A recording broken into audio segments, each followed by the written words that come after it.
turn your mic down. You're blowing out. Oh, goodness. I know. We're off to a hot start today, but yes. So, Jake, yeah, I'll do a little bit of talking. Jake is not feeling I'm great. not doing great. This is going to be a half-hour episode today. It's not going to be a full hour, or else it's just going to be no fun. It's going to be no fun whatsoever, and nobody wants to have that. Yeah, nobody wants no fun, But good morning to you, Derriere, Johnny Yurda fan, Spitfire, Ogre, Cadence, Sam, James, PC Van Vliet.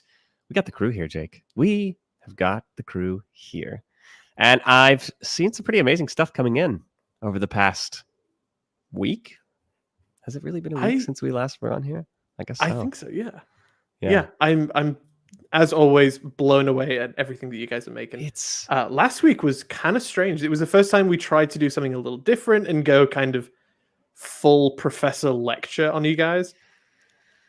It was no fun for us, by the way. We didn't. Yeah, no, it wasn't no fun. But we debriefed after last week, after the mini master class, and a couple things happened. So we noticed that people were dropping off the stream, which means you're probably getting bored, right? Fair enough. Not everybody in our community was getting bored, but that was the issue, right? Is that we figure our philosophy is usually if it's not fun and exciting for us to do, it's probably not that fun and exciting for everybody else. So we experimented with that new format, 30-minute masterclass. We didn't love it, but I mean, if you tell us what you thought, truthfully about that, if you were here last week, did you enjoy it? Let us know. But yeah, I think Jake and I decided we much prefer just showing off your projects, talking about the amazing things that you are working on, and then working on a fun project ourselves, and then answering any questions that you guys have. And of course, as usual, if you have questions, and I've seen a few questions come in this week, so we will get to some of those questions in this podcast. But like Jake said, a little bit quicker today, maybe a half hour or so. Yeah. So get your questions be a quick one now. Awesome. Cool. Jake, you want to pull up the Discord? Let's do it. Okay. So last week was purely just to organize all of your Fusion 360 setup, or Autodesk Fusion, as it's now called. Total side note, I checked on their mobile app. They've now just changed its name to just Fusion. It's like, Instead of Autodesk Fusion, it's just Fusion? It's just Fusion on their app. They still haven't made the transition. I think it's always been Fusion. What do you mean? Oh, yeah. Yeah, it's a weird setup. What am I checking out today? I've definitely seen a bunch of things in the I Made a thing, which is really yes. Mr. Minnick, an PC Van Vliet. What is going on here? God, what am I looking at? That's a Hotend fan, but it's a ducting system to blow around the hot end. I have had no luck with this my entire 3D printing career. So the whole purpose of this, or the whole purpose of most 3D printers, is that they just have a duct that flows over one side of a print. So some people may notice that one side, like the right-hand side of the print, looks great, and then the left-hand side just looks a little bulgy or a little oozy or just bad. It just looks bad in a not very specific sense. And it's purely just because the fan is only cooling the right-hand side of their print really effectively, but the left side is not doing as well. And so you get more overheating, more blobbing, oozing effects, really not great. So if you can have a duct that actually blows all the way around, then you have a much better chance of success. So PC Van Vliet has got this kind of duct blowing on both sides, which is fantastic. But I have not had very good success with this. There's lots and lots of different styles of this, where it's essentially like a ring that goes around your nozzle, and it's got a bunch of holes in it that direct the air over it. I've noticed all of them were just kind of terrible, kind of crappy. And so I'm really excited to see if this works, because I haven't seen too many of these kind of double-sided kind of bullhorn style. So if this works, then I would definitely want to know about it, because that looks pretty rad. Also, this looks like a really complicated shape to make. Yeah, it does. By the way. Yeah, it does. I believe it looks like he's lofting and then using this kind of funky shape as a rail. But even making this curve is kind of funky. That's a really, really strange shape. So yeah, hats off to you, man, because that's not an easy design to do, I can tell you. We did see this earlier with Derriere working on was it leather? No, it was clay punches. That's right. Can we and then making we just a little shout holder for all of it. Derriere out really quickly? So I know you. Yeah. He's been with us now for weeks, and I just saw he's working through the week 11 tutorials, which means He's very close to being done. Almost done. So shout out to you, awesome. Derriere. We haven't shouted a graduate out in a while, and so we can't quite shout you out yet. But I'm guessing by like next week. Yeah, we're gonna give you a pre-shout now. Love to see the designs coming in. Love how engaged and interactive with the community you are, and congratulations, man. We'd love to know what you loved about it. Awesome. Yeah, we're gonna be in touch. We'll get that. Hopefully, that shout out to you next week. But continue on, Jake. But making a little holder for all of these clay punches, it's just so rad. I'm a massive fan of like making a project with 3D printing and then really going all of the extra steps to make it look even cooler on top of it. So this is just rad. I love this kind of stuff. Hats off to you, man. And then going upwards, this is something that I didn't know what they were talking about. Yeah, I'm not sure. Need to build a reloading scale for a friend. I think this is this for bullets? I don't know. Reloading? I have no idea. I was looking at this. Yeah, ounce to grain conversion. I think this is grains of gunpowder, which doesn't mean an actual grain because a grain is a weight. I don't know. If you can tell, I'm not a gun. I think is that Ogre? Is that Ogre in the chat? The cover was missing, so it sounds like he designed a cover for whatever's happening there. A cover was designed. Lovely. Well, I'm glad it worked out. Very interesting printing orientation, by the way. Fascinating. Lovely, lovely, lovely. All right. I think that looks phenomenal. I'm getting stuff, and instead of throwing it in the trash and actually making something to extend its life is always a fantastic thing to do. So absolutely hats off to you, Ogre. Big time. Ed, dude, making something for a little headphone jack? I mean, he's got it's a clamp mechanism, awesome. Right? So it's a desk clamp mechanism, a 3D printed desk clamp mechanism with a spot to hold your headphones. I frankly kind of need to use that for these headphones. Yeah. I might do that. Got some desk space here. Look at that. That's cool. That's so cool. Awesome. Yeah. But I'm seeing on this, it's a screw mechanism that's going into a dovetail. And I'm not quite sure what that does. Because obviously you would think that the screw is going to just drive underneath the table and kind of hold it in place. But I'm not sure what this clamp does. Kind of strange. I don't know. I'm sure Ed will tell us. Yeah. That looks awesome. And then just below, in a very similar, what I thought was a sim style, rent-a-friendly way to hold up a dry erase board. These little mounting brackets. Yes. Yeah, that's awesome. I love this kind of stuff. Just little functional prints are so useful. Josh, okay, really quick question. Are you a dry erase person or are you a chalkboard person? Dry erase. Okay. I will say, let me add a little context to that. I will say I have a little bit of nostalgia for the sound of chalk on chalkboards sitting in a classroom. It actually takes me back to my high school and college, especially college, like those gigantic chalkboards. And I was always so impressed when the professor was a master at writing on those boards. Have you tried to write on a chalkboard? How much time have you spent writing on a chalkboard? I write on a chalkboard every single day. There you go. So in my kitchen, the main thing that we leave notes for everyone is not post-it notes on the fridge. It's a giant chalkboard that I made. It's like 2 foot by 3 foot or something. It's a nice big poster size. And we just, this is what I was still doing lots of woodworking every single day. It's got a little channel so we can chuck all different colors of chalk on it. And I love it. And I much prefer chalk over dry erase. Okay. But my partner absolutely hates chalk.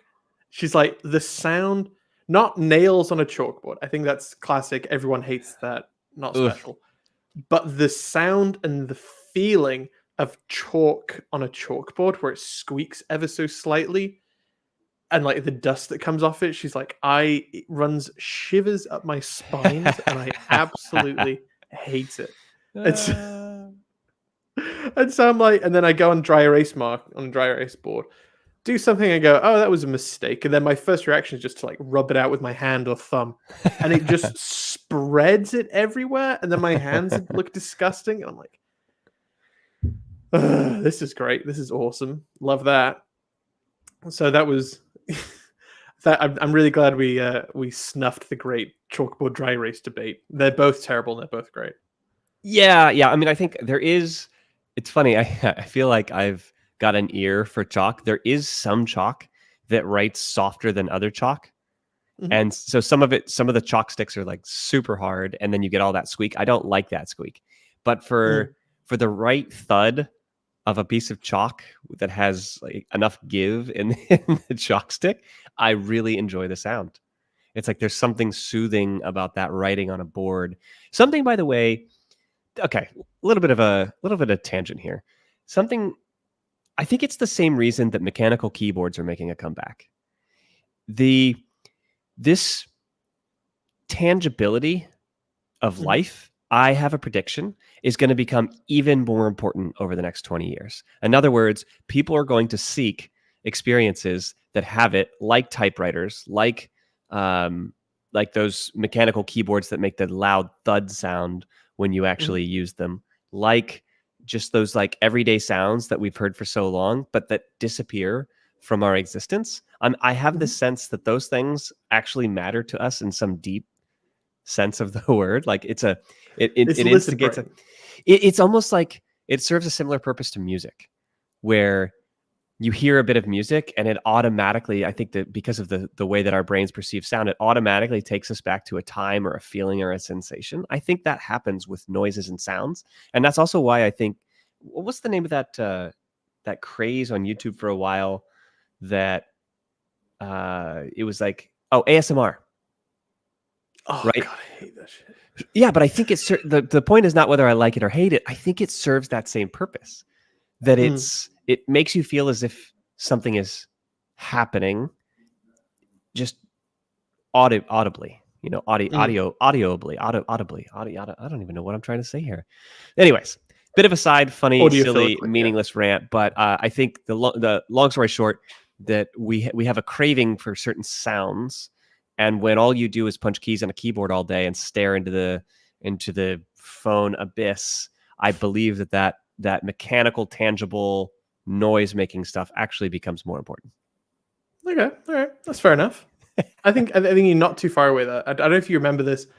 It was like a viral product years ago, like 2010 or something, and it was this company that came out with a laser keyboard. It was like a little brick, and it projected a laser keyboard onto your desk, and you would type it, and it never worked. Like it was awful right off the bat, and people just like, this is exactly not what we want. So I don't think everything is going to go mechanical funky back again, but I don't think there is a midpoint of it. But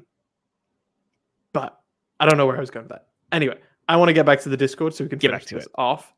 Andre, again, who's making... FYI, you are blowing out a little bit in the audio department. I do apologize, everyone. Going back to Andre, finishing off with his new 3D printer that he's actually making. Yes. Dude, this looks so rad. Maple Leaf Makers. I'm not seeing him here today, but man, this is cool. Yeah, I'm so excited to see where that goes. Looks absolutely rad. And then we watched this last week. I did see a couple of questions on the Discord this week that I kind of want to go over a little bit. Yeah, but just before that, we actually have a question in our chat. So I want you to, we'll do both, right? We definitely have some questions. So Derriere says, when I start a sketch, the camera zooms over to the origin. Is there a setting that changes that? You saw a sketch, it zooms over to the origin. I don't think there is a setting, but if there is one, it's going to be in the preferences. So in the top right-hand corner where it has your little icon with your initials in it, click that, preferences, and then it's going to be a whole list in there. if you have a few minutes, just click through it because there's lots of really fantastic things in there that I highly recommend people change right off the bat. It is filled with really important settings that people will struggle with, and then they don't realize, oh, I can actually just fundamentally change that. I'll show off one right now. If you're ever going into really gigantic projects and you find that that it's taking a billion years to load, I would actually go into your preferences and then change some values about this. So you can go into oh goodness, what is it? Into the graphics area where there's lots of really good information about how you can change this RDP optimization. I usually have this turned off. The display having limiting effect when you're dealing with really large or high resolution graphics for any textures that you have on your model, as well as any canvases that you have that can really severely slow down your computer massively.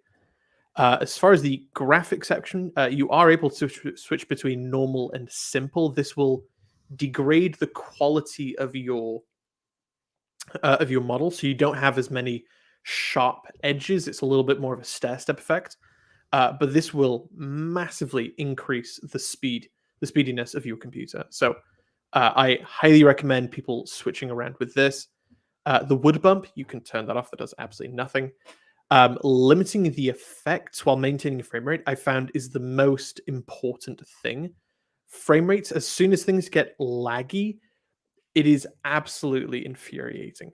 But if you're working with a model and the actual resolution of it goes down ever so slightly, I find that's not as infuriating. So this is usually the one that I keep checked all the time. But as we said, go through this. You don't need to go through every single one. So tokens and credits and materials and all this kind of stuff that you probably aren't going to be using, don't worry about it. Electronics, you don't need to worry about it. The general, the API, the design, I would definitely click through some of this. As far as your question, potentially auto look at sketch. That might be the one that you want to undo. So I'll uncheck that. I'll apply it. So now if I zoom over there and then make a new sketch, if I do that, yeah. So that's now zooting over, or not zooting over. So let me re-enable that in my preferences. Auto look at sketch. Okay. I'll put that right over to the corner, make a new sketch. There we go. Okay. So that is the setting that you'll want to change. So that's going to be in the preferences, design, and then auto look at sketch. You want to either check that or uncheck it, depending on what you want, really. But yeah, we highly recommend people just go through this because it's full of a lot of really fantastic things in there. Cool. And we have another quick question here. Is there a way to project something in a sketch made earlier? It takes me back in the timeline, and then the new body / component is not there. Is there a way to project? Sorry, I'm working at like 10%, guys. Is there a way to project something in a sketch made earlier? It always takes me back to the timeline. And then the new body component is not there. And then the new body is not. Yeah, okay. So you don't want to project in the sketch previously in the timeline. You want to make a new sketch after that new body or component was made. And then you can go into your browser, expand your sketches, and then open that previous sketch that you had in the past, and then project whatever information from that onto the current sketch. Then you can just turn off that old sketch. Nice. That was a great explanation. It makes Thank actually you very perfect much. sense, I think. But I'm not the target here. PC Van Vliet is. So that's hard to say. Hard to say. Okay. Anyways, I think you were going to go and look at some questions we had in the Discord.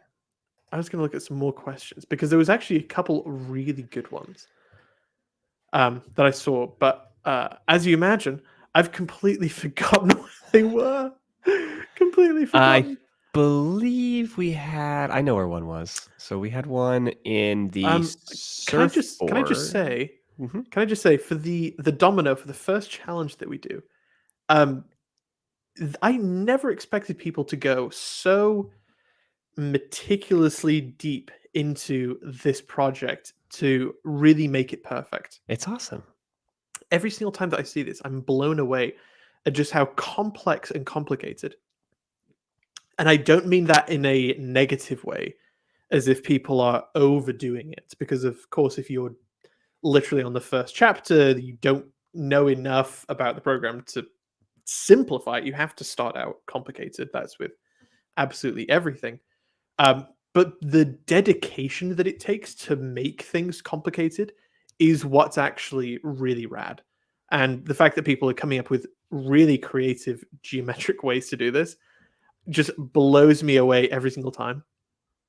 A bit of me feels bad because I'm like, no, there's a much easier way to do this, but people do it, and it really excites me every single time. So yeah, everyone, hats I off again. And I think Jake, this has been a funny one, right? We've gone back and forth. We were like, domino, that's not very interesting. That's not very exciting. Like we've always been kind of like, this is the coolest thing in the world.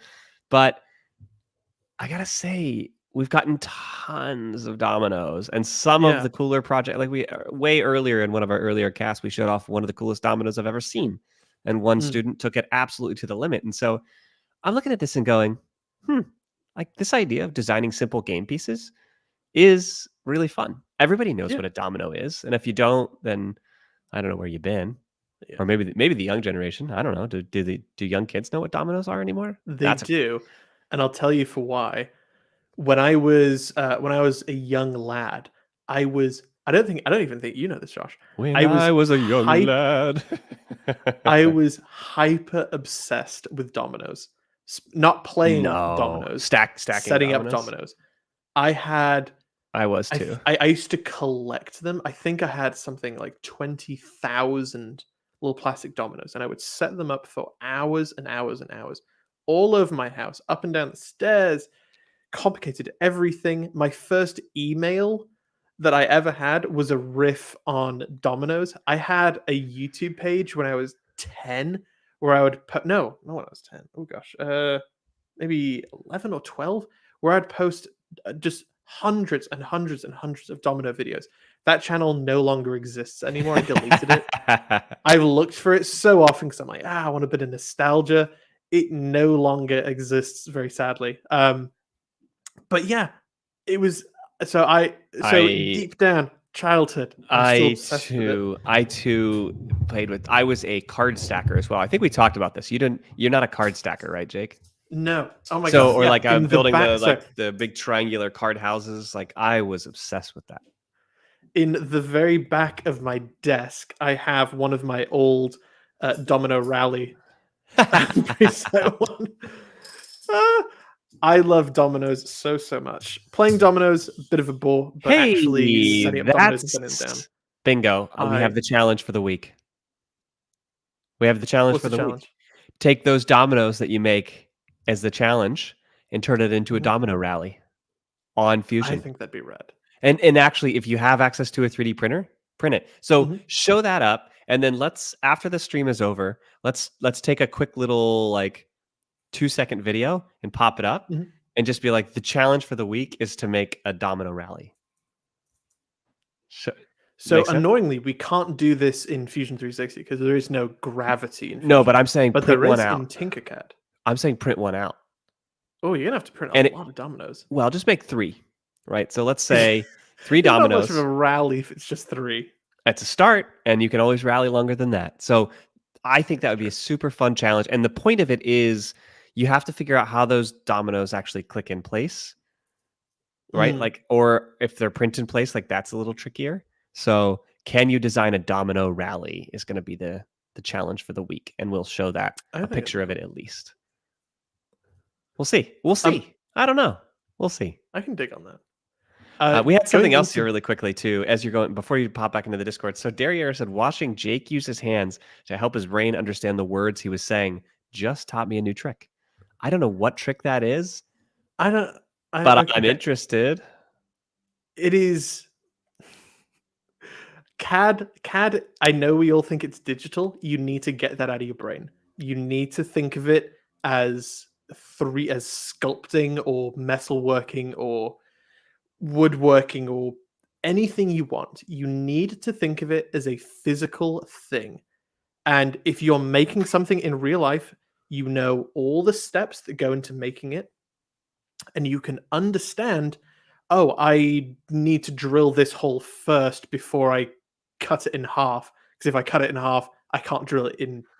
Like there's a certain order of operations that you kind of understand if you make things in real life. That is the mindset that you have to do it. It is 100% the best thing that you can possibly do. And actually going through the valley of words and actually physically understanding where things go is so important.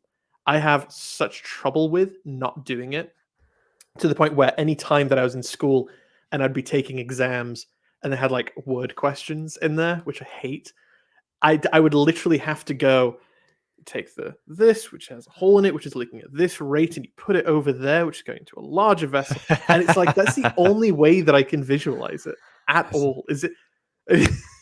That's the only way I can do That's it. amazing. That's amazing. So it's not really a trick. It's just me not being very good, not being very good at thinking purely in my head. So Well, I mean, it also makes me think that what I had a podcast yesterday. I don't even think I told you that, Jake, but I had a podcast with one of our charter school partners, and they were mm, asking me, why would you want to learn something like CAD? Like, kind of what's the point? And I gave some answers that I thought were kind of interesting, but you made me realize just now, actually, one of the main reasons I think you should learn CAD is for spatial reasoning. It's mm, like organic chemistry, which is notorious for being one of the most difficult undergrad classes, is really a class about spatial reasoning. Is like, and you have to picture in your head what this molecule looks like and then where another molecule comes to actually connect with it. And the students who can do that best honestly do really, really well in that kind of thing. And the same I would say is true of a lot of disciplines in math, where a lot of mm. people think math is about numbers. Like, no, a lot of times it actually, the numbers just describe the three or two-dimensional universe in a way. Mhm. And if you can understand the three-dimensional universe, then in a lot of ways you can understand math too. So I think another reason to learn CAD is spatial reasoning.